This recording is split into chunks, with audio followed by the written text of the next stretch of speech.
I sometimes wonder what my life would have been like if I'd never woken up that night. The smell of smoke, the orange glow under my bedroom door, the screams that still echo in my dreams 30 years later. But I'm getting ahead of myself. You're here because you want to know how someone survives the unsurvivable. How a 10-year-old boy becomes the sole survivor of a house fire that investigators would later determine was deliberately set. A fire that took my entire family while I escaped with burns covering 40% of my body. The doctors said it was a miracle I lived. Sometimes, during those endless months of skin grafts and surgeries, I wished I hadn't. But that's the thing about surviving, you don't get to choose when it happens. Survival chooses you, and then you spend the rest of your life trying to figure out why. My name is Daniel. I'm 40 now, and this is the first time I've told my complete story to anyone. Not even my wife knows every detail of what happened that night, or the years that followed. I spent 3 decades running from the memories, hiding my scars, both the ones you can see and the ones you can't. But I'm tired of running. Before the fire, we were just an ordinary middle-class family living in a quiet suburb in the Northeast. Dad worked as an accountant, Mom taught 3rd grade at the local elementary school. My sister Lily was 14, already planning her future as a veterinarian. My brother Alex was 7, obsessed with dinosaurs and space. We had a golden retriever named Rusty who slept at the foot of my bed most nights. But not that night. Sometimes I wonder if Rusty somehow knew what was coming. It was June 17th, 1994. I remember because it was the last day of 4th grade, and I'd brought home a perfect report card. Mom had made my favorite dinner, spaghetti and meatballs, and Dad had promised to take us camping that weekend. We were a happy family. Normal, boring even. I had no idea that everything I knew was about to end. I fell asleep easily that night, exhausted from the last day of school excitement. I'm not sure what woke me first, the heat, the crackling sound, or some primal instinct telling me something wasn't right. I sat up in bed, disoriented. The room felt strangely warm, and there was a weird orange light flickering under my door. I remember thinking it looked like sunset, which made no sense at 2 a.m. I climbed out of bed and walked to my door. Even now, I wish I could go back and scream at that innocent 10-year-old boy to use the window instead. But how could I have known? I wrapped my hand around the doorknob and pulled it open. The hallway was an inferno. A wall of heat hit me with such force that I stumbled backward. Flames were crawling up the walls, devouring the family photos that hung there. The smoke was so thick I could barely see, but I could hear God. I could hear everything. Mom was screaming for us kids. Dad was shouting about the stairs being blocked. Lily was crying out for help from her room across the hall. And Alex, I never heard Alex. I dropped to my hands and knees like they taught us in school fire drills and crawled toward my parents' room. The carpet burned my palms, but I kept going. I called out for Mom, for Dad, for anyone. The smoke filled my lungs, making me cough so hard I thought I would vomit. My eyes burned like they were melting in their sockets. That's when the ceiling beam fell. I didn't see it coming. Just felt the searing pain as it crashed down on my back and legs, pinning me in place. The wood was on fire, and in seconds, so was I. The pain was... There aren't words for that kind of pain. It's like your body is screaming at you from every nerve ending at once. I don't remember screaming, but the firefighters who found me said they heard me from outside. They said that's the only reason they knew someone was still alive in there. One of them, a guy named Terry who would later visit me in the hospital, crawled through that inferno and pulled me out just before the 2nd floor collapsed entirely. I woke up 3 weeks later in the burn unit, bandaged from neck to ankles. The first face I saw was my grandmother's. My mom's mother aged 10 years in those 3 weeks. When our eyes met, I knew before she said a word. I was the only one who made it out alive. The police investigation would later reveal that someone had poured accelerant around the perimeter of our house, blocking all the main exits. The fire was set intentionally, designed to trap everyone inside.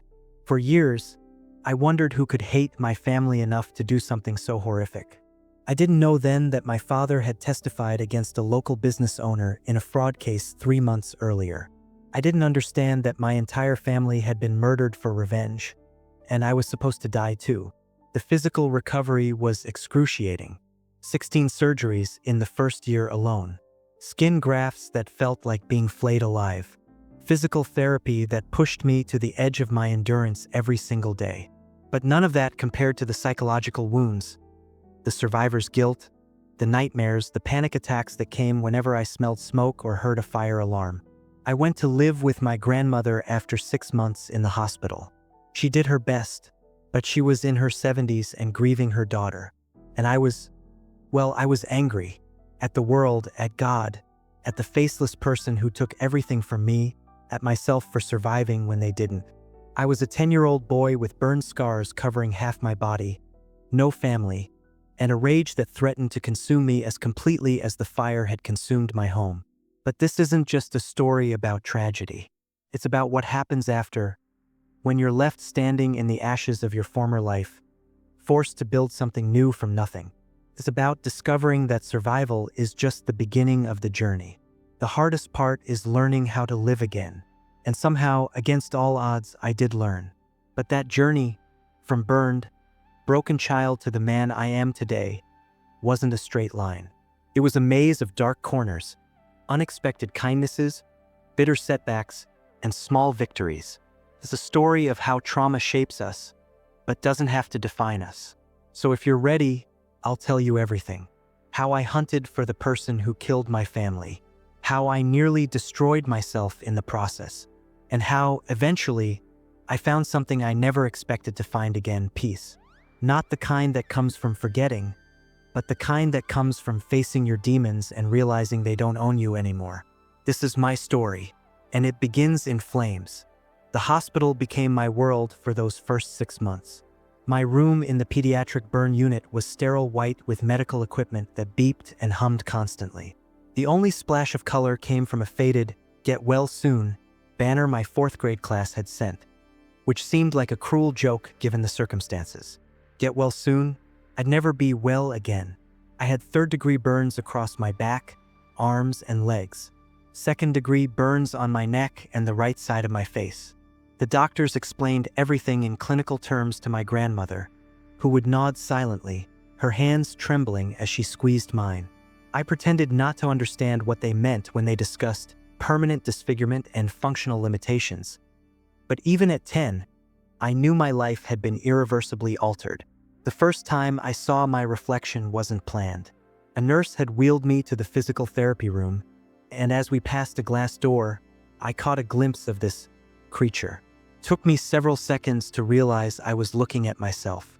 My head was partially shaved where they'd taken skin grafts. The right side of my face was an angry red patchwork. I didn't recognize the hollow-eyed boy staring back at me.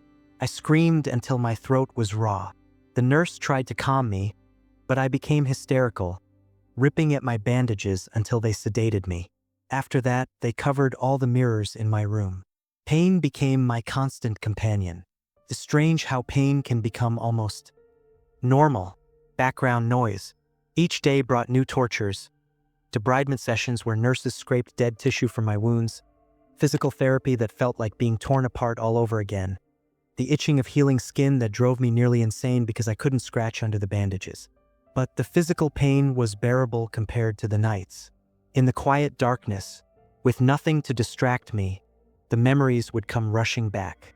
The smell of burning hair and flesh, the sound of my sister's screams cutting off suddenly, the way the heat had felt like it was cooking me from the inside out.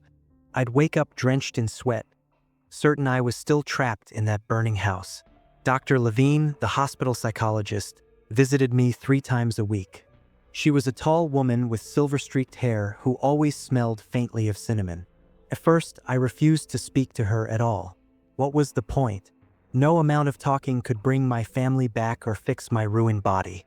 "Daniel," she said one day, after we'd sat in silence for nearly 30 minutes, "you don't have to talk, but I'm going to keep coming back because I believe someday you'll want to." Something in her steady patience broke through to me. Not that day or even that week, but eventually I started talking. Not about the fire, I couldn't face that yet, but about small things. My dog Rusty, how I missed math class, how the hospital food was terrible except for the chocolate pudding on Thursdays. Dr. Levine never pushed. She just listened, nodding occasionally, until one day I asked the question that had been burning inside me. Why am I still alive when they're all dead? She didn't offer platitudes about God's plan or how lucky I was. Instead, she said something I've carried with me for 30 years. I don't know why you survived, Daniel, but I do know that surviving means you now have choices about what to do with that life you still have. Detective Marcus Riley started visiting about 3 months after the fire. He was investigating the arson, though I didn't know then how significant his role in my life would become. He was a burly man with a salt and pepper beard who always brought me comic books, not the childish kind, but darker ones with complex heroes facing impossible situations. Looking back, I think he was trying to show me that darkness didn't have to be the end of the story. "How you holding up, champ?" he'd ask, pulling up the plastic visitor's chair that squeaked under his weight. "Fine," I'd mutter, which was my standard response to everything. Riley wasn't fooled. "Yeah, I figured that's what you'd say." He'd flip open his little notebook. "Mind if I ask you a few more questions about that night?" I'd already told him everything I could remember, which wasn't much beyond waking up to the fire already raging. But he kept coming back, asking the same questions in slightly different ways, as if hoping I'd suddenly remember some crucial detail. During one visit, I finally snapped. "Why do you keep asking me these stupid questions? I don't know anything. I don't know who did it. I don't know why they wanted us dead." Riley didn't flinch at my outburst. He just closed his notebook and leaned forward. "I'm going to tell you something, Daniel. Something I probably shouldn't." His voice dropped to a near whisper. "We know who did this. Man named Victor Reyes. Your dad testified against him in a fraud case. Cost Reyes his business and put him away for 18 months. My heart pounded so hard I could feel my pulse in my fingertips. Then why haven't you arrested him?" Riley's jaw tightened. "Knowing and proving are different things in my line of work. Reyes has an alibi, a girlfriend who swears he was with her all night. We found traces of the accelerant in a dumpster near his apartment. But his lawyer got that evidence thrown out on a technicality." He sighed. "I'm still building the case, and I won't stop until he pays for what he did to your family." I absorbed this information like a physical blow. Victor Reyes. I repeated the name in my head, memorizing it, letting it burn into my consciousness. I had a focus for my rage now, a face to put to the monster who had destroyed everything. The day I was finally discharged from the hospital was oddly anticlimactic. After months of painful progress, I simply changed into real clothes that hung awkwardly on my too-thin frame, sat in a wheelchair, hospital policy, though I could walk with my cane, and was rolled out to my grandmother's ancient Buick. Grandma Helen lived in a small one-story house about 40 minutes from our old neighborhood. She'd converted her sewing room into a bedroom for me, painting it blue because she remembered that was my favorite color. The effort touched me even though I couldn't express it at the time.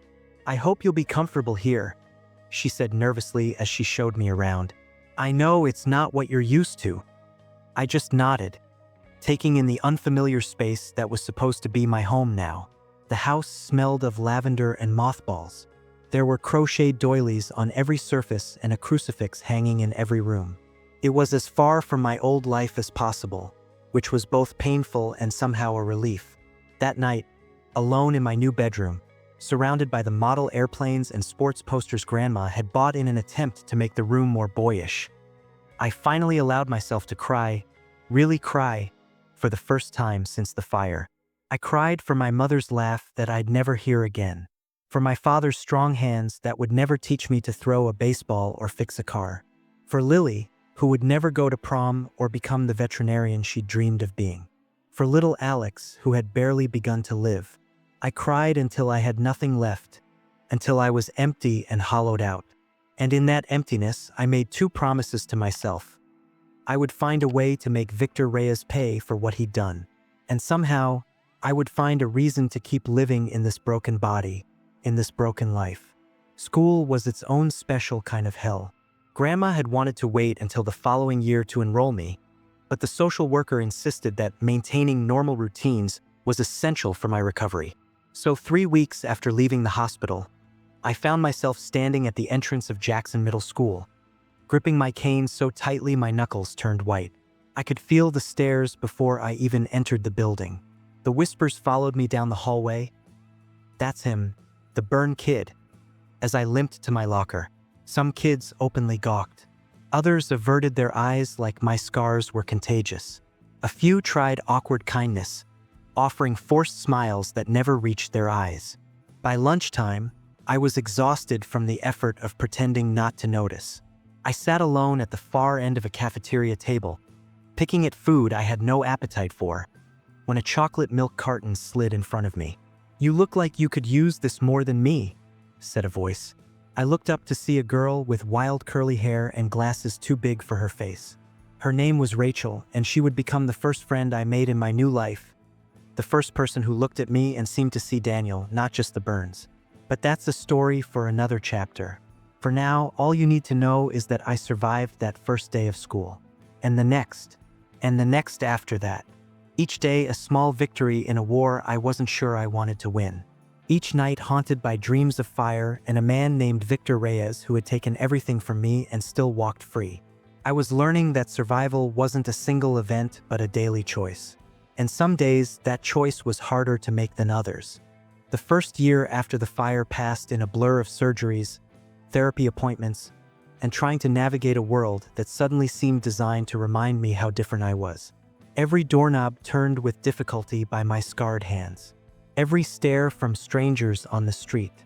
Every nightmare that left me gasping for breath, convinced I was still trapped in that burning house. Rachel became my lifeline at school. She'd lost her dad to cancer the year before, so she understood grief in a way the other kids couldn't. "We're members of a club nobody wants to join," she told me once as we sat on her back porch drinking lemonade. The life dealt us a crappy hand club. Rachel never stared at my scars or asked prying questions. She just accepted me as I was, a burned, angry kid trying to figure out how to exist in a body that felt like a prison and a world that had taken everything from me. "You know what we should do?" she said one day during lunch. "We should make a list of things that don't completely suck." I rolled my eyes. Nothing fits that category. Challenge accepted. She pulled out a notebook and wrote at the top, "Things that don't completely suck." Then she wrote, 1. Mrs. Peterson canceling the math test yesterday. Despite myself, I added, 2. Chocolate milk. It became our thing. Each day we'd add something to the list. Some days it was nearly impossible to think of anything. Other days the items came easier, the way my grandmother hummed while cooking, the relieved feeling after finishing physical therapy, the new Batman comic release. This small ritual was my first step toward recognizing that life could still contain moments worth noting, even if happiness felt like a foreign country I'd never visit again. Meanwhile, Detective Riley kept his promise to stay on the case. He'd visit every few weeks, updating me on his investigation. Victor Reyes had been brought in for questioning twice but released both times due to lack of evidence. The accelerant matched a type commonly sold at hardware stores. The girlfriend's alibi remained unbroken. "I'm not giving up," Riley would assure me, his weathered face set in determination. "Justice takes time, but it comes eventually." But time was teaching me a harsh lesson. Justice doesn't always come. Sometimes bad people get away with horrible things, and all you can do is carry that knowledge like a stone in your chest. My obsession with Reyes grew steadily. I'd cut out any newspaper articles mentioning him or his former business, a car dealership that had been seized after his fraud conviction. I kept a folder hidden under my mattress, building a profile of the man who had murdered my family. One night, nearly 14 months after the fire, I found his address in the phone book. He was living in an apartment complex about 20 miles from my grandmother's house. I memorized the address, turning it over and over in my mind until it became a mantra. 1470 Westbrook Avenue, apartment 3B. I didn't have a plan exactly, just an overwhelming need to see him, to look into the eyes of the monster who had taken everything from me. Maybe then I could understand why. Maybe then the nightmares would stop. Getting to Reyes's apartment building required stealing $30 from my grandmother's purse for cab fare, a betrayal that still pains me to think about. skipping school and lying to everyone. It was the first time I'd done anything like this.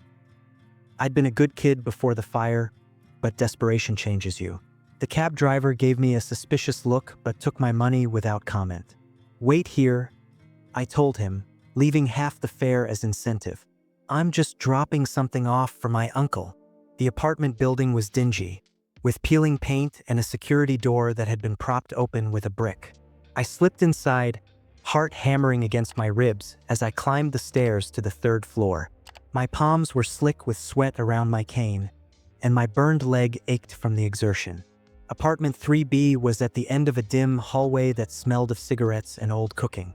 I stood before the door, suddenly frozen. What was I doing here? What did I think would happen?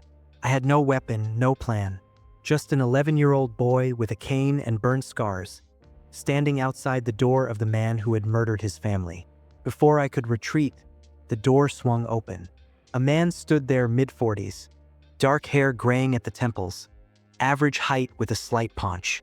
There was nothing remarkable about him, nothing that screamed monster or murderer.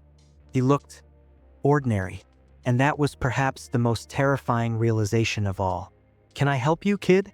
he asked, car keys in hand, clearly on his way out. I stared at him, unable to speak. This was Victor Reyes, the bogeyman of my nightmares. The reason my family was dead and my body was scarred. And he didn't even recognize me. "You lost or something?" he prompted when I remained silent. "I'm Daniel Webster," I finally managed, my voice barely above a whisper. His expression changed subtly, a tightening around the eyes, a slight step backward. He knew who I was. "Don't know any Websters," he said, moving to push past me. "You killed my family," I said, the words hanging in the stale hallway air between us. Reyes froze, then looked at me more carefully, taking in my scarred face, my cane. Something flickered in his eyes, not guilt, not remorse. Something colder, calculation. "Listen, kid, I don't know what you're talking about, but you shouldn't be here." His voice was even controlled. "Go home before you get yourself in trouble." "The police know it was you?" I said, my voice stronger now, fueled by a rage that had been building for over a year. "Detective Riley is going to prove it." A thin smile spread across Reyes's face. "Riley's been trying to pin something on me for years. He's got nothing." He leaned closer, his voice dropping to a whisper. "And he never will. Now get out of my way." He brushed past me, his shoulder deliberately bumping mine, nearly knocking me off balance. I gripped my cane tighter to stay upright, watching as he walked down the hallway without looking back. I stood there, trembling with anger and something else, a horrifying realization that Reyes wasn't afraid. He wasn't running. He was living his life, free and clear, while my family was ash and I was left with scars that would never heal. The cab was gone when I finally made it back downstairs. I had to call my grandmother to come get me, leading to one of the worst confrontations of my young life. She was frantic with worry, having discovered me missing from school. When I tearfully confessed where I'd been and why, her face crumpled. "Oh, Daniel," she said, pulling over to the side of the road, her hands shaking on the steering wheel. "What were you thinking? He could have hurt you." "I don't care," I shouted, the dam of emotions finally breaking. "I want him to hurt me. I want to die too. I should have died with them." My grandmother did something then she'd never done before. She slapped me across the face, not hard, but enough to shock me into silence. Then she pulled me into her arms, holding me so tightly I could feel her heart pounding against mine. "Don't you ever say that again," she whispered fiercely. "Your mother, my daughter, would be devastated to hear you talk that way. You survived for a reason, Daniel. I don't know what that reason is yet, but I know it wasn't so you could throw your life away chasing revenge." I cried then, deep, racking sobs that seemed to come from the very core of my being. For the first time, I let my grandmother comfort me, allowed myself to be held like the child I still was, despite everything I'd been through. That night, after I'd been grounded until college and sent to my room, Detective Riley showed up at our door. Somehow, he'd heard about my visit to Reyes's apartment. "What you did was incredibly dangerous," he said, sitting on the edge of my bed. There was no anger in his voice, just a deep concern that made me feel even worse. "Reyes is not someone to mess with, Daniel. He's going to get away with it, isn't he?" I asked, defeat washing over me. Riley was quiet for a long moment. "I can't promise you he won't," he finally said. "The justice system isn't perfect, but I can promise you this. I will never stop trying to build a case against him. And in the meantime, you need to focus on healing, not just your body, but that heart of yours." He reached into his jacket pocket and pulled out a small object, a polished stone with the word strength etched into its surface. "My partner gave me this when I was going through a rough patch," he explained. "Said sometimes we need a physical reminder of what's inside us. I think you need it more than I do now." I closed my fingers around the stone, its smooth surface cool against my scarred palm. "There are two paths in front of you, Daniel," Riley continued. "One leads to more pain for you and for those who care about you. The other is harder in some ways because it means accepting things you can't change and focusing on what you can. But that path leads to healing." I didn't tell him I'd choose the healing path. I wasn't sure I could, but I kept that stone, carrying it in my pocket every day after that, running my thumb over the engraved word whenever the darkness threatened to overwhelm me. 7th grade ended. Summer came, bringing with it another round of surgeries, reconstructive work on my right hand to improve mobility, more grafts on my back where the skin remained tight and prone to tearing. Rachel visited me in the hospital, smuggling in comic books and candy against the nurse's orders. "You're getting better at smiling," she observed one afternoon as we shared contraband Skittles. "It doesn't look like it hurts you as much." I hadn't realized anyone had noticed how much effort it took for me to form facial expressions with my scarred skin. But Rachel noticed everything. "Some days are easier than others," I admitted. "That's life in the Crappy Hand Club," she replied with a shrug. "But hey, at least the membership comes with candy." By the start of 8th grade, I'd begun to adapt to my new normal. The physical therapy was paying off. I could walk longer distances without the cane, though I still needed it on bad days. The stares from strangers still came, but they bothered me less. Or maybe I'd just gotten better at pretending they didn't. I still thought about Reyes, still added articles to my folder when I found them, still carried the weight of what he'd done. But Riley's words had taken root somewhere deep inside me. There were two paths, and slowly, painfully, I was trying to find my way onto the one that wouldn't destroy what was left of me. I couldn't have known then how our paths would cross again, or how close I would come to losing myself completely in the pursuit of justice. But that confrontation was still years away. For now, I was learning the hardest lesson of survival. Sometimes, living well is the only revenge you get. High school brought new challenges and unexpected turning points. By freshman year, I'd had 23 surgeries. The doctor said I was done growing, which meant they could finally complete the reconstructive work on my face and hands. The physical pain had lessened, replaced by a different kind of struggle, figuring out who I was beyond the burn survivor. My relationship with my grandmother had deepened into something solid and sustaining. She never tried to replace my mother, but she provided a quiet, steady presence that anchored me. On my 15th birthday, she gave me a leather-bound journal. "I thought you might want somewhere private to put your thoughts," she said. "Sometimes writing things down helps make sense of them." That journal became my sanctuary. I filled pages with memories of my family, trying to preserve them before time eroded the details. The way my mother always sang off-key while cooking Sunday breakfast. How my father's laugh started as a low rumble before exploding outward. Lily's habit of twirling her hair when she was reading. Alex's absolute conviction that dinosaurs still existed somewhere. I also wrote about Victor Reyes. The case against him had gone cold. Detective Riley had been reassigned to homicide, though he still checked in occasionally. Reyes had moved away, and while part of me was relieved he was no longer nearby, another part feared he would disappear completely, taking any chance of justice with him. Rachel remained my closest friend, though our relationship had grown complicated as we entered adolescence. The easy camaraderie of middle school shifted into something more charged. especially after she kissed me outside the gym during our freshman year winter formal. "I've wanted to do that for a while," she confessed, her cheeks flushed pink from cold and embarrassment. I stood frozen, overwhelmed by conflicting emotions. Part of me wanted this, the normal teenage experience of first love, the validation that someone could want me despite my scars. But another part recoiled in terror at the vulnerability intimacy required. "I can't," I finally said, stepping back. "I'm sorry, Rachel. I just can't." The hurt in her eyes haunted me for weeks afterward.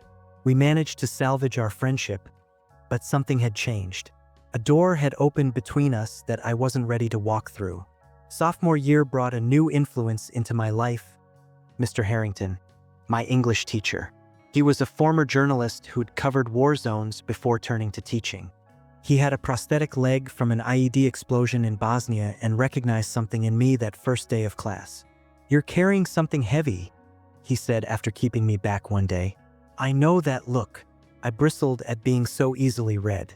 "No offense, Mr. Harrington, but you don't know anything about me." "I know trauma," he replied calmly. "I know what it does to a person, and I know it either breaks you or forges you into something stronger." He pulled a book from his shelf, Man's Search for Meaning by Viktor Frankl, and handed it to me. "Read this, then tell me I don't know what I'm talking about." That book changed something fundamental in my thinking. Frankl, a Holocaust survivor, wrote about finding meaning in suffering not because suffering itself had meaning, but because how we respond to it defines us. For the first time, I considered that maybe my survival wasn't random chance or cruel fate, but an opportunity to create meaning from incomprehensible loss. I began to channel my pain into writing, pouring my experiences into essays and short stories. Mr. Harrington recognized a raw talent and pushed me to develop it, entering my work in contests and encouraging me to consider journalism as a career. "You have a voice," he told me, "and more importantly, you have something to say." Junior year, I joined the school newspaper. My first major article was about burn survivors and the psychological impact of visible scars. To research it, I visited a support group at the hospital where I'd spent so much time as a child. The meeting was held in a sterile conference room with motivational posters on the walls and a circle of folding chairs. I sat nervously, notebook in hand, feeling like an imposter despite my own scars. What right did I have to tell these people's stories? A woman named Eliza, burned in a car accident that killed her husband, noticed my discomfort. "First time at group?" I nodded, explaining about my article. "So you're one of us? But you're here as a reporter?" She smiled, her scarred face transforming with the expression. "That's a first." The stories I heard that night humbled and inspired me. A firefighter who'd been caught in a backdraft. A young mother burned saving her children from a kitchen fire. A construction worker injured in a gas line explosion. Each carried visible reminders of their worst day, yet each had found ways to rebuild their lives. I walked out of that meeting with more than material for my article. I had found a community, people who understood the specific hell of burn trauma without explanation. I started attending regularly, no longer as a reporter but as a participant. Through the group, I met Dr. Amara Kingsley, a renowned researcher specializing in burn recovery. She'd pioneered several techniques for scar reduction and pain management that I'd benefited from without knowing her name. "Your case was quite remarkable," she told me after I introduced myself. "Third-degree burns over such a large percentage of your body. The survival rate is typically very low." "Lucky me," I said, the old bitterness creeping into my voice. Dr. Kingsley's expression remained neutral. "Luck had very little to do with it. You survived because you're exceptionally resilient. Your body refused to give up, even when the odds were overwhelming." Something about her matter-of-fact assessment struck me. I'd spent years feeling like a victim of the fire, of Reyes, of fate itself. But what if my survival wasn't something that merely happened to me, but something I had actively participated in? Dr. Kingsley offered me a part-time position in her research lab the summer before senior year. "We're working on a new approach to burn treatment," she explained. "Having someone with your experience would be invaluable." The job was mostly basic lab work, organizing data, preparing materials for experiments, occasionally participating as a test subject for non-invasive treatments. But it gave me purpose and direction. For the first time, I could see how my trauma might be transformed into something useful knowledge that could help others like me. One afternoon, as I was filing research papers, Dr. Kingsley asked if I'd consider speaking at an upcoming medical conference. "We need the patient perspective," she said. "Doctors can get so caught up in the clinical aspects that they forget the human impact." The thought of standing before hundreds of medical professionals, talking about the most painful experience of my life, terrified me. But I heard Mr. Harrington's voice in my head. "You have something to say." I agreed, spending weeks crafting my speech. I talked about the physical pain, yes, but also about the psychological wounds, the stares, the isolation, the way people treated you differently when your trauma was visibly written on your skin. I spoke about the need for care that addressed the whole person, not just the burned body. The response was overwhelming. Doctors and nurses approached me afterward, many with tears in their eyes, thanking me for helping them understand what their patients experienced. Several medical journals requested permission to publish excerpts from my speech. Rachel attended the conference, sitting in the front row, her presence a silent support. Our friendship had weathered the awkwardness of her romantic interest, evolving into something deeper and more sustaining. She'd started dating someone else, a guy from her chemistry class, but remained my most trusted confidant. "You were amazing," she told me afterward, hugging me tightly. "Your family would be so proud of you." Her words unlocked something in me, a door I'd kept firmly shut for years. Would they be proud? My father, who'd always pushed me to excel. My mother, whose compassion I'd tried to emulate. Lily and Alex, who never got the chance to grow up and become who they might have been. That night, alone in my room, I took out the folder containing everything I'd collected about Victor Reyes over the years. News clippings, notes from my conversations with Detective Riley, the address where I'd once confronted him. I hadn't added to it in months, the obsession gradually fading as I'd found other focuses for my energy. As I looked through these artifacts of my quest for justice, I realized something had changed. The burning need for revenge had cooled, not disappeared but transformed into something different. A desire to honor my family by living a life worthy of their memory. I called Detective Riley the next day. He sounded surprised to hear from me. It had been almost a year since our last conversation. "I wanted to ask about the Reyes case," I said, my voice steady. "Is it officially closed?" Riley hesitated. "Not closed, but inactive. Without new evidence." He trailed off, the implication clear. "I understand," I said. "I just wanted to know. You doing okay, Daniel? You sound different." I considered the question carefully. "I'm working on it," I finally answered. "I think maybe I'm ready to focus more on the future than the past." "That's good to hear." The relief in his voice was palpable. "Your dad was a good man. He'd want you to live your life, not spend it looking backward." After we hung up, I did something I'd been unable to do for years. I took out my journal and wrote a letter to Victor Reyes. Not to send, just to express everything I'd carried for so long. "You took my family from me," I wrote. "You marked my body with scars I'll carry forever. For years, I've given you power over my life by focusing on hating you. Today, I'm taking that power back. Whatever justice finds you or doesn't find you, I refuse to let you define my future." I closed the journal, feeling lighter than I had in years. Not healed. I would never be completely healed, but perhaps ready to start the next chapter of my life with my eyes fixed forward instead of back. Senior year arrived with college applications and the terrifying prospect of leaving the safety of my grandmother's house, the support group, the community that had come to understand and accept me. But I was ready for whatever came next, carrying the lessons of fire. That pain transforms but doesn't have to destroy, that survival is active, not passive, and that even the deepest scars can become part of a story worth telling. What I couldn't have known then was that my path would cross with Victor Reyes one final time, a confrontation that would test everything I thought I'd learned about forgiveness and justice. But that moment was still to come, waiting like a shadow on the horizon of my hard-won peace. College brought freedom and fresh challenges. I'd been accepted to State University with a partial scholarship, majoring in journalism with a minor in psychology. The campus was only an hour from my grandmother's house, but it felt like entering another world. My roommate assignment brought the first test of my new resolve. Brian Chun was a pre-med student from California who couldn't quite hide his shock when he first saw me. I'd grown used to the initial reaction, the widened eyes, the quickly averted gaze, the forced neutrality that followed. Usually, people needed time to see past the scars to the person beneath. Hi, Brian said, extending his hand after an awkward pause. Guess we're roommates. I could have retreated into defensiveness or anger, responses that had served as armor through high school. Instead, I decided to try a different approach. Yeah, I'm Daniel. And before you ask, house fire when I was 10. I'm fine talking about it if you have questions.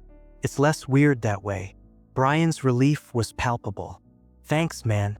I wasn't sure if I should say anything. Most people aren't, I replied. They stare when they think I'm not looking and then pretend they don't notice. That direct acknowledgement set the tone for our relationship. Within a week, Brian stopped seeing my scars and started seeing me. He became my first close friend since Rachel, who had gone to college in another state. My journalism classes helped me find my voice in a new way. Professor Winters, a former war correspondent with a no-nonsense demeanor, pushed me beyond my comfort zone. Webster, she said after reading my first assignment, you write like someone observing life through bulletproof glass. Safe, detached. I want you to get closer to your subjects. She assigned me to cover a story about homeless veterans in the city, people battling PTSD, addiction, and a system that had failed them after their service. I spent weeks interviewing men and women whose trauma was often invisible but no less profound than my own. One veteran, a former Marine named Torres who'd lost his leg in Afghanistan, called me out during our third interview. You keep asking questions, but you're not really here, he said, eyeing me critically. What are you afraid of? The question caught me off guard. I'm not afraid. I'm being professional. Torres laughed, a harsh sound without humor. Professional is just another word for keeping your distance. You want to tell my story? Then be present for it. Feel it. Otherwise, you're just collecting words. His challenge forced me to recognize how I'd been approaching not just journalism but life itself, carefully maintain distance as a form of self-protection. To write authentically about trauma, I needed to reconnect with my own. That night, I called Dr. Levine, the psychologist who had helped me through those early months after the fire. I hadn't spoken to her in years, but she remembered me immediately. Daniel, she said warmly, I often wonder how you're doing. We met for coffee the following weekend. She'd aged, her hair now completely silver, but her eyes were as kind and perceptive as I remembered. I thought I was healing, I confessed after updating her on my life. But maybe I've just been distancing myself from everything that hurts. Dr. Levine nodded thoughtfully. That's a common coping mechanism for trauma survivors. You've built walls to protect yourself. The question is, are those walls still serving you, or are they keeping you from fully living? That conversation marked the beginning of my return to therapy, not the intensive treatment of my childhood, but a weekly check-in that helped me navigate the complex emotional landscape I'd been avoiding. Sophomore year, I took a creative writing elective that changed the trajectory of my career plans. The professor, an acclaimed memoirist named Helen Garrett, assigned us to write about the moment that divided your life into before and after. I wrote about the fire, of course, not the clinical, detached account I'd given countless times, but the raw sensory experience, the heat that felt like being cooked alive, the sound of my sister's voice calling my name, the weight of the burning beam across my legs, the years of surgeries and pain that followed. When I finished reading my piece aloud to the class, there was complete silence. Professor Garrett wiped tears from her eyes. That, she said quietly, is what truth sounds like. She encouraged me to expand the piece, to consider writing a memoir about my experience. The idea terrified and exhilarated me in equal measure. People need to hear stories like yours, she insisted. Not just about trauma, but about survival. about rebuilding when everything has been burned to the ground.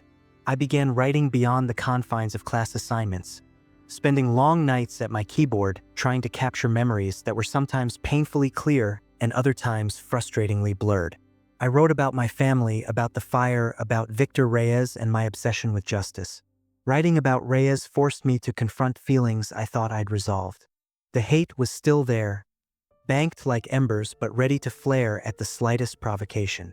I realized that my letter to him, my declaration of moving on, had been premature. I hadn't released him. I just pushed him to the periphery of my consciousness. Junior year brought an unexpected development. I was working part-time at the university newspaper when a story crossed my desk about a local businessman charged with arson in an insurance fraud scheme. The name jumped out at me immediately. Victor Reyes. My hands trembled as I read the article. After all these years, Reyes had apparently returned to the area and fallen back into his old patterns. He'd allegedly set fire to a warehouse he owned to collect insurance money. No one had been injured, but investigators had found evidence linking him to 3 other commercial fires over the past decade. I called Detective Riley immediately, only to learn he had retired the previous year. The detective handling Reyes's case was unfamiliar with my family's story. "I appreciate the information," she said diplomatically when I explained the connection. "But this is a separate investigation." I hung up feeling frustrated and oddly deflated. After years of wanting Reyes brought to justice, it seemed anticlimactic that he might finally face charges for an entirely different crime. One where no one had died, where families hadn't been destroyed. That night, I found myself driving to the county detention center where Reyes was being held pending trial. I didn't have a plan, just an overwhelming need to see him again, to look into the eyes of the man who had shaped so much of my life through his actions. The visiting process was straightforward but humiliating: metal detectors, pat-downs, stern instructions from correctional officers. I sat at a small table in the visiting area, heart pounding as I waited. When they brought Reyes in, I almost didn't recognize him. The decades since our last encounter had not been kind. His hair had thinned and grayed, deep lines etched his face, and he'd gained considerable weight. He squinted at me in confusion as he sat down. "Do I know you?" he asked. "The last time we met, I was 11 years old," I said, my voice steadier than I expected. "My name is Daniel Webster." Recognition dawned slowly in his eyes, followed by wariness. "The kid from the fire." He glanced around as if looking for guards. "What do you want?" What did I want? I'd asked myself that question the entire drive over, but still had no clear answer. "I wanted to see you," I finally said. "To ask you why." Reyes leaned back, his expression carefully blank. "Listen, I don't know what you think I did." "Don't," I interrupted. "We both know the truth. There's no one recording this conversation. No detectives, no lawyers. Just you and me. After all these years, don't you think I deserve to know why my family had to die?"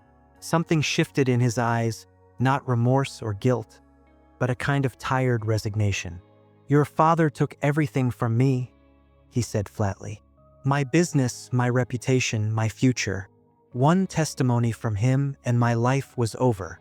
"So you took his life," I said, "and my mother's, and my brothers and sisters, and you tried to take mine." He shrugged, a gesture so casual it made my blood boil. "Business is business. Nothing personal. Nothing personal. For people dead, a child permanently scarred, and to him it was just business." The rage I thought I'd controlled surged through me with such force I gripped the edge of the table to keep from lunging at him. "You know," Reyes continued, seemingly oblivious to my struggle, "I always wondered if you'd come after me someday. When I saw you at my door all those years ago, I figured it was just a matter of time before you tried something." A small, smug smile crossed his face. "But you never did. I guess you're not your father's son after all." In that moment, I understood something crucial. Victor Reyes wasn't a monster. He wasn't even particularly impressive or intelligent. He was just a small, petty man who valued his pride and profit above human life. The bogeyman who had haunted my nightmares for years was, in reality, pathetically ordinary. "You're wrong," I said, standing up, I am my father's son. That's why I'm walking away right now instead of giving you what you deserve." I turned to leave, but Reyes's voice stopped me. "They screamed, you know," he said softly, malice gleaming in his eyes. I stayed to watch for a while, heard them calling for help. I froze, his words hitting me like physical blows. He was trying to hurt me one last time, to provoke me into doing something that would give him power over me again. Slowly, I turned back to face him. "You just confessed to murder," I said calmly, "and I'll make sure everyone knows it." For the first time, uncertainty flickered across his face. "It's your word against mine. No one would believe you." "I'm a journalist now," I replied.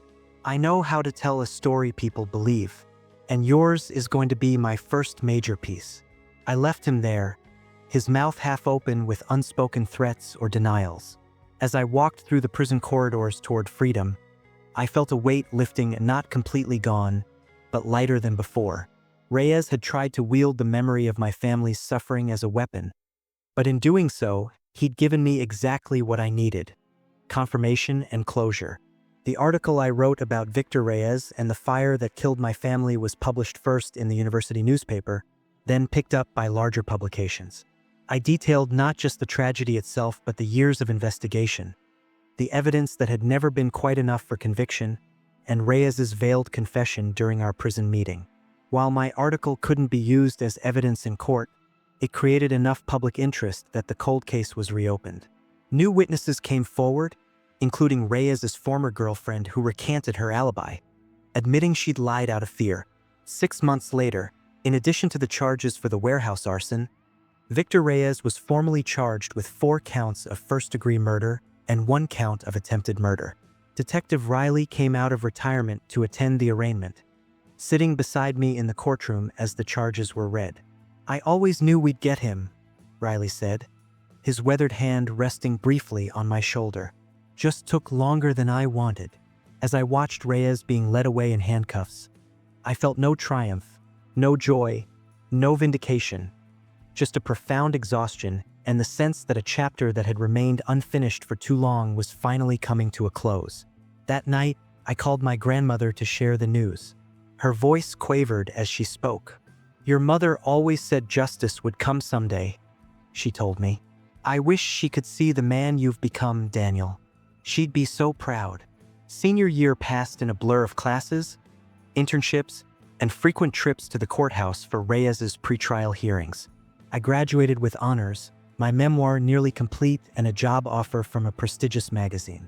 The night before I was to move to New York for my new position, I visited the cemetery where my family was buried. I hadn't been there in years, the graves too painful a reminder of what I'd lost. I placed flowers on each headstone, taking time to speak to them individually, telling my father about the justice that had finally come, assuring my mother I was taking care of myself, imagining what Lily and Alex might have become had they lived. As I turned to leave, I noticed another visitor watching me from a respectful distance. A woman about my age with familiar wild curly hair. "Rachel," I called, surprised. She stepped forward with a hesitant smile. "I thought I might find you here," she said. "I heard about the Reyes case on the news, and I know you're leaving tomorrow." We hadn't seen each other in person since freshman year of college, though we'd kept in touch through occasional calls and emails. Seeing her now brought back a rush of memories. The chocolate milk on my first day of school, our list of things that didn't completely suck, the kiss outside the winter formal that I'd been too afraid to return. "I wanted to say goodbye properly this time," she said, "and to tell you that what you've done, the article, the case, all of it, it's incredible, Daniel." We walked together back to the parking lot, talking about our college experiences, our career plans, the people we'd become. As we reached her car, she turned to me with an intensity reminiscent of our younger selves. "Do you remember that list we used to keep? Things that don't completely suck." I nodded, smiling at the memory. "I still do that sometimes," she confessed. "When things get hard. And you know what's always on my list? Meeting you. Even with everything terrible that brought you into my life, knowing you has been one of the best parts of it." In that moment, something shifted between us, not the rekindling of a teenage crush, but the recognition of a connection that had helped shape both our lives. New York isn't that far, I found myself saying. Maybe we could meet sometime, catch up properly. Her smile lit up her face, the same smile that had offered friendship to a scarred, angry boy all those years ago. I'd like that. As I drove back to my grandmother's house for my last night before the move, I thought about paths, the ones forced upon us and the ones we choose, the ones that lead to darkness and the ones that somehow, against all odds, bring us back to light. My journey wasn't over. The scars remained, both visible and invisible. The grief would never completely disappear. But for the first time since waking to the smell of smoke and the orange glow under my bedroom door, I felt ready to embrace whatever came next, not just as a survivor of fire, but as someone forged by it into something stronger than before. What I couldn't have anticipated was that the most profound test of my healing was yet to come, a moment that would force me to choose between the justice I'd sought for so long and the redemption I didn't know I needed. The move to New York marked the beginning of what should have been the triumphant chapter of my story. I had a position at Horizon magazine, my memoir was being considered by several publishers, and Victor Reyes was awaiting trial. After years of struggling to find my footing in a world that had been violently upended, I finally felt like I was standing on solid ground. My apartment was a small studio in Brooklyn, all I could afford on an entry-level journalist's salary, but it was mine. The first place that belonged solely to me, unmarked by memories of what I'd lost. I decorated it minimally. A desk for writing, bookshelves filled with journals and research materials, and a single framed photograph of my family from before the fire, our last vacation together at a lakeside cabin. All of us laughing as Dad tried to wrangle us into position for the timer shot. Work at the magazine was challenging and fulfilling. My editor, Maureen, had hired me specifically because of my article about Reyes. You've got the rare ability to write about trauma without either sensationalizing it or sanitizing it, she told me during my first week. We need more of that authenticity. I was assigned to the human interest section, writing profiles of people who had overcome extraordinary circumstances. Refugees rebuilding their lives, survivors of natural disasters, families of victims finding purpose in tragedy. Each story resonated with something in my own experience, allowing me to build bridges between my subject's truths and readers' understanding. 6 months into my new life, I received a call from the prosecutor handling the Reyes case. The trial date had been set for early September, and I would be a key witness. The thought of facing Reyes in court, of publicly revisiting the most painful chapter of my life, filled me with dread. But it also offered the closure I'd been seeking for 15 years. Rachel visited me in New York a few weeks before the trial. Our friendship had rekindled through regular phone calls that often stretched late into the night, conversations that ranged from the mundane to the profound. She'd taken a teaching position at an elementary school in Connecticut, close enough for occasional visits, far enough to maintain our separate lives. "Are you ready for this?" she asked as we walked through Central Park, the summer heat making the air thick and heavy around us. "No," I answered honestly, "but I don't think anyone's ever ready to confront the person who tried to kill them." She slipped her hand into mine, a gesture of support, not romance. "You're not alone in this, you know. Your grandmother, Detective Riley, me, we'll all be there." The trial began on a crisp September morning. The courthouse was an imposing stone building, its steps crowded with reporters who recognized me from my byline and photograph. I ignored their questions, focusing instead on the steady presence of Rachel beside me, my grandmother's frail hand gripping my arm, and Riley's reassuring nod from where he waited by the entrance. Inside, the courtroom was smaller than I'd imagined, intimate enough that I could clearly see Reyes at the defense table. He'd lost more weight in prison, his orange jumpsuit hanging loosely on his frame. When our eyes met, he looked away first. The prosecution's case was methodical and devastating. They presented evidence that had been insufficient years ago but now formed a compelling narrative when combined with new witness testimony. The accelerant used in our house matched a particular brand Reyes had purchased 3 days before the fire. Cell phone records placed him near our neighborhood that night, contradicting his girlfriend's now recanted alibi. Most damning were the financial records showing He'd been facing bankruptcy after my father's testimony led to his fraud conviction. When it was my turn to testify, I took the stand with my heart hammering so loudly I was certain everyone could hear it. The prosecutor led me gently through my account of that night, waking to the smell of smoke, finding the hallway in flames, being trapped under the burning beam. I described my injuries, the months of recovery, the ongoing physical limitations I would live with forever. Then came the cross-examination. Reyes's defense attorney, a sharp-featured woman with calculating eyes, approached me with practiced sympathy. "Mr. Webster, you've suffered terribly, and no one in this courtroom doubts that," she began. "But I must ask, you were only 10 years old when this tragedy occurred. Isn't it possible that in the chaos and trauma of that night, your memory might be unreliable?" "I remember everything about that night," I replied steadily. "Every sound, every smell, every moment of pain. And yet you didn't actually see who set the fire, did you?" she pressed. "No, I didn't. In fact, you had no personal knowledge of Mr. Reyes at all until Detective Riley suggested to you that he might be responsible. Isn't that correct?" I hesitated, realizing the trap she was setting. "Detective Riley informed me about the investigation. Yes, but just answer the question, Mr. Webster. Did you know Mr. Reyes before Detective Riley mentioned him to you?" "No," she nodded, satisfied. "And this article you wrote about my client, the one that resulted in the reopening of this case, that was published shortly after you visited Mr. Reyes in prison, correct?" "Yes. A visit during which you admit you were alone with him, with no recording or witnesses to verify what was said?" "That's correct." She let the implication hang in the air that I could have fabricated Reyes's alleged confession to finally gain the justice I'd sought for so long. "One final question, Mr. Webster. Given how this tragedy has defined your life, your career, your memoir, your public identity, isn't it possible that you have a vested interest in seeing someone punished, regardless of whether they're actually guilty?"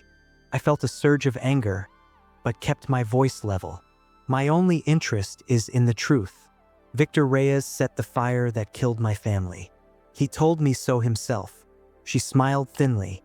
"So you claim no further questions." The trial lasted 2 weeks. I attended every day, listening to testimony about fire patterns, accelerants, cell phone triangulation, and financial motives. I watched Reyes take the stand in his own defense, denying everything, portraying himself as a victim of circumstance and my vendetta against him. On the day the jury began deliberations, Rachel and I waited together in a coffee shop near the courthouse. My grandmother had returned to her hotel room, the stress of the trial too much for her failing health. "What will you do if they acquit him?" Rachel asked quietly, voicing the fear I'd been trying to suppress. "I don't know," I admitted. "I've spent so long waiting for this moment. I'm not sure who I am without it." She reached across the table, her fingers brushing mine. "You're Daniel Webster, journalist, almost published author, survivor, friend." Her voice softened on the last word. "You're so much more than what happened to you." The jury deliberated for 3 days. When they returned with a verdict, the courtroom was packed. I sat between my grandmother and Rachel, Detective Riley directly behind us, his hand occasionally squeezing my shoulder in silent support. "On the count of arson in the first degree, we find the defendant guilty." My breath caught. "On the count of murder in the first degree of Thomas Webster, we find the defendant guilty." I gripped Rachel's hand so tightly my knuckles turned white. "On the count of murder in the first degree of Catherine Webster, we find the defendant guilty." "On the count of murder in the first degree of Lily Webster, we find the defendant guilty." "On the count of murder in the first degree of Alexander Webster, we find the defendant guilty." "On the count of attempted murder in the first degree of Daniel Webster, we find the defendant guilty." A roar filled my ears, not from the courtroom, but from within, as if a storm that had been building inside me for 15 years was finally breaking. I barely registered the judge's voice setting a date for sentencing, or the officers approaching to take Reyes away. As they led him past our row, Reyes paused, his eyes meeting mine. I expected to see hatred or defiance, but instead, I saw something unexpected: defeat. The smallness I'd recognized in him during our prison meeting was now complete. He was just a man, not the monster of my nightmares, not the all-powerful force that had shaped my existence, just a petty, broken man who had made a terrible choice and would spend the rest of his life paying for it. Outside the courthouse, reporters surrounded us, shouting questions about justice and closure. Riley handled them expertly, making a brief statement while creating a path for us to reach the car. I let myself be guided, feeling strangely hollow despite the victory we'd just achieved. That night, alone in my apartment, I tried to write, to capture the complex emotions swirling through me. But for the first time in years, words failed me. Instead, I sat by my window, watching the city lights and wondering why the justice I'd sought for so long felt so incomplete. The answer came to me gradually over the weeks that followed. Justice had been served, but justice wasn't healing.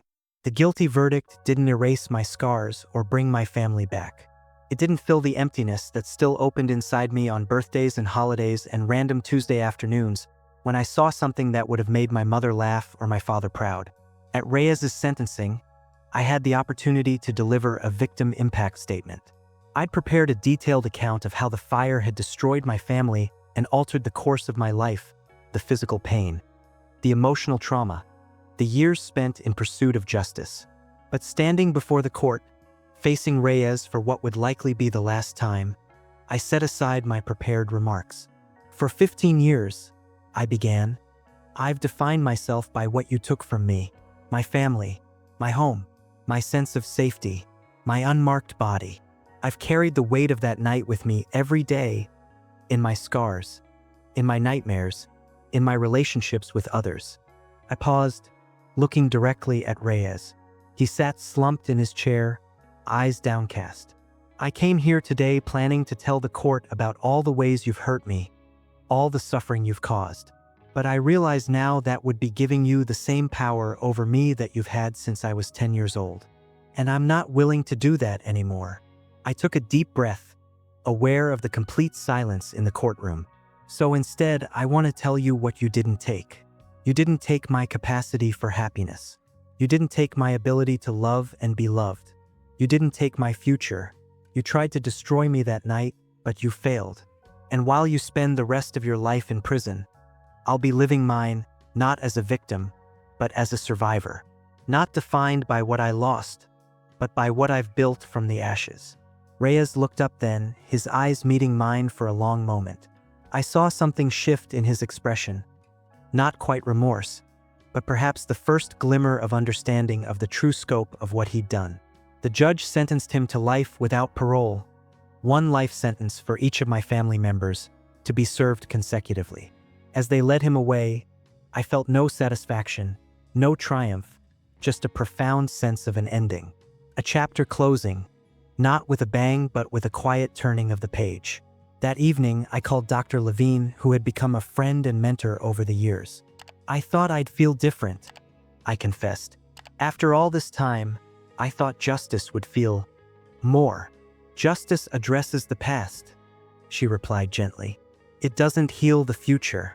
That's still your work to do. Her words stayed with me as I returned to New York and my life there. My memoir was published 6 months after the trial, receiving critical acclaim and bringing me a level of professional recognition I hadn't anticipated. I was invited to speak at burn survivor conferences, universities, and literary events. People called my story inspiring, triumphant, a testament to human resilience. But the truth was more complicated. Yes, I had survived. Yes, I had built a life of meaning from unimaginable loss. But the journey wasn't as linear or as complete as the public narrative suggested. There were still days when grief overwhelmed me, when the phantom pain in my scarred tissue flared unbearably, when I looked in the mirror and mourned the unmarked face I would never see again. The difference now was that I could hold those truths alongside others, that I was capable of joy, that I had work that mattered, that I was loved, that surviving meant more than just continuing to exist. It meant finding meaning in the life I'd been given. Rachel and I continued our cross-state friendship, which gradually evolved into something deeper. We moved slowly, both aware of the complexities of building a relationship on such a long and complicated history. But there was comfort in being with someone who had known me at my worst and still chosen to stay. On the 20th anniversary of the fire, I returned to my hometown for the first time since the trial. The lot where our house had stood remained empty, grown over with wild grasses and wildflowers. I stood at the edge of the property, Rachel beside me, and felt the weight of memory pressing down. "Do you want to go closer?" she asked softly. I shook my head. "This is close enough." After a moment, I added, "I used to dream about rebuilding here, creating something new from the ashes, literally. But I think some ground is meant to lie fallow." That evening, we visited the cemetery where my family was buried. I'd brought 4 smooth stones, a tradition my mother had taught me from her Jewish heritage, a way of saying to the departed, "I remember you. I was here." As I placed the last stone on Alex's grave, I felt a sense of peace I hadn't expected. Not because the pain was gone. It would never be gone. But because I had finally learned to carry it differently.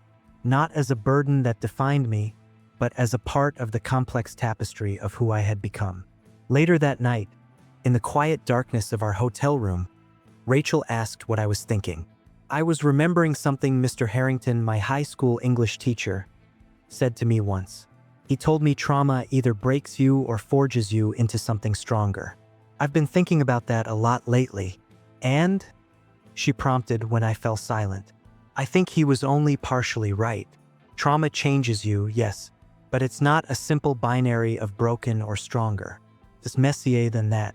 Parts of me were broken that night and will always be broken. Other parts grew stronger in response. And some parts are both broken and strong at the same time, like a bone that heals imperfectly but still supports weight. Rachel's hand found mine in the darkness. That's a better metaphor, more honest. I spent years hoping that justice would make me whole again, I continued. But wholeness isn't what happens after trauma. You don't get back what was taken. You build something different with what's left. Something imperfect but real. And that's enough? She asked, not challenging but curious. I thought about the life I'd built, the career giving voice to others who had survived their own traumas, the relationships that sustained me, the moments of joy that still caught me by surprise sometimes. It wasn't the life I would have had if the fire had never happened. It wasn't the life my family members would have lived. But it was mine. It has to be, I answered finally, because it's all we get. And there's beauty in that imperfection, in learning to live fully even with the scars. Rachel's fingers traced the ridged tissue on my forearm, a gesture of intimacy that acknowledged rather than ignored the marks of my past.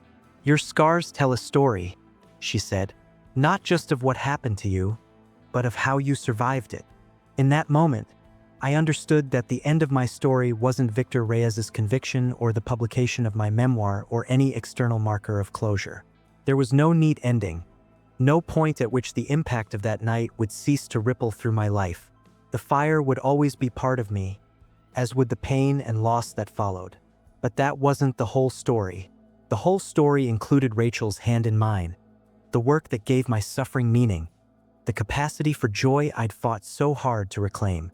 It included the understanding that healing isn't about erasing the past, but about creating a future where the past doesn't have the final word. I am Daniel Webster, brother, son, survivor. I carry the scars of fire on my skin and the memory of those I lost in my heart. Their story ended that night, but mine continued. And in continuing, in building something meaningful from unspeakable loss, I honor them in the only way I can, by living fully, loving deeply, and shining light into the darkest corners of human experience. This is my testimony, not just to the pain of survival, but to its possibilities, to the resilience of the human spirit, to the truth that even after the worst fires, something green and vital can grow from the ashes.